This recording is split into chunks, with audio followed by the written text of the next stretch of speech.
Hello! Today we're reading High Up on a Mountain from the Faatimah and Ahmed series, written by Razeena Gutta and illustrated by Abira Das. Assalamu alaikum! My name is Faatimah and this is my brother Ahmed. We're little Muslims. Careful, Faatimah, says Ahmed, that's the Qur'an. I know it's the Qur'an, Ahmed, I say. I just wanted to look at it because Mum said it's a special book. But Dad's waiting for us, Faatimah. We're going on a nature walk today because he'll be fasting from tomorrow. Oh yes, Ramadan's almost here. I quickly gather my things and follow Ahmed. I'll look at the big Arabic book later. Part of the nature walk is up a steep mountain. Dad says if we keep going, we'll reach the top by lunchtime. But just as my tummy starts grumbling, Ahmed hollers, "Dad, can we please have a break and a snack?"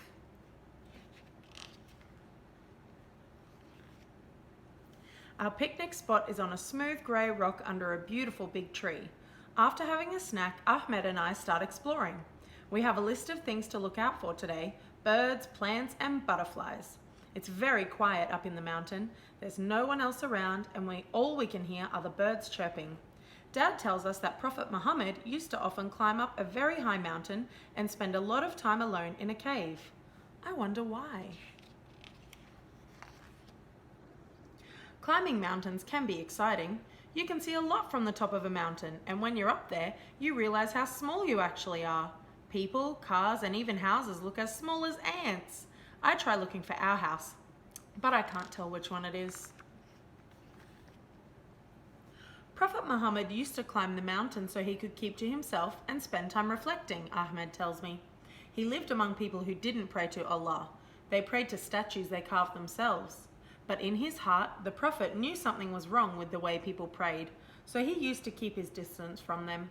He'd spend time in the cave called Hira, and there he would pray and contemplate.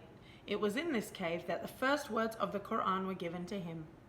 I had no idea the big Arabic book I was looking at earlier could be connected to a story about Prophet Muhammad and the time he spent in a cave. Dad tells us the rest of the story. One day in Ramadan when he was in a cave, an angel visited him. That's right, an angel. The angel was beautiful, but Muhammad had never seen one before, so he was scared at first. Allah had sent the angel to teach Muhammad the Qur'an. Iqra, the angel commanded him to read. Iqra was the first word of the Qur'an.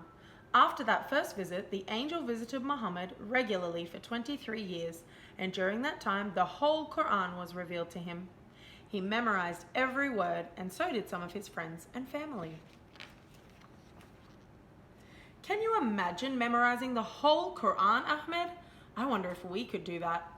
Well, Faatimah, many people do know the whole Qur'an. That's how the Qur'an has remained the same for 1400 years. The Qur'an we have at home has exactly the same words the very first written Qur'an had. 1400 years is a long time for something to stay the same. How special. We continue our walk up the mountain. We even come across a cave. It's very peaceful. I'm on the lookout for as many color flowers as I can find. I'd like to find a flower for every color of the rainbow. Ahmed has his binoculars and is looking for birds and butterflies. Have you ever wondered what's in the Quran and why it's so big?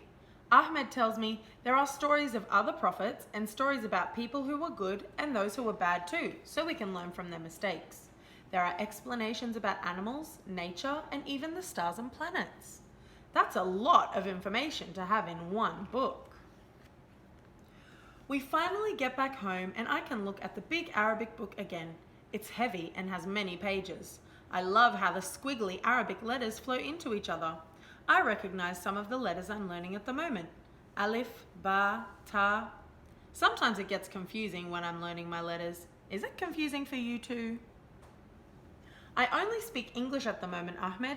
How will I be able to understand the Qur'an? Don't worry, Faatimah, Ahmed says. There are translations of the Qur'an in all different languages: English, Russian, Mandarin, French, and there's even a special Qur'an written in Braille for people who can't see. I put the colourful flowers I collected today into a vase. It's almost bedtime and I'd like to hear a story from the Qur'an tonight. Tomorrow is the first day of Ramadan. Mum and Dad won't eat or drink during the day. Maybe next year I'll be ready to fast, and maybe by then I'll be able to read a few words in the Qur'an too. Tucked in bed and almost asleep, Ahmed asks, "What are you making dua for tonight, Faatimah?"